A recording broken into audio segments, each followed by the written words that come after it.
The next 4 exercises combine a few different concepts together: finger dexterity, articulation, and range. With these 4 exercises, A through D, we're going to play each of them 2 times each. The first time is going to be all slurred. Second time is going to be all tongued with a tenuto articulation. With these exercises, you want to strive for clean executions of rhythm, articulation, with smooth transitions from note to note and a clear tone. I advise you only to move on to the next exercise or a faster tempo when it feels effortless at a soft dynamic.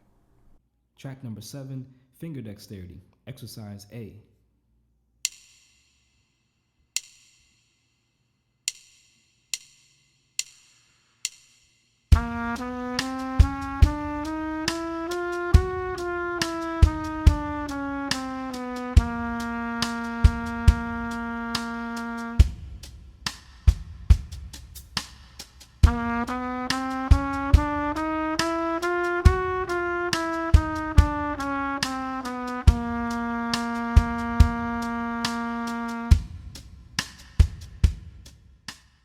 Track 11, finger dexterity practice at 70 BPM, just you.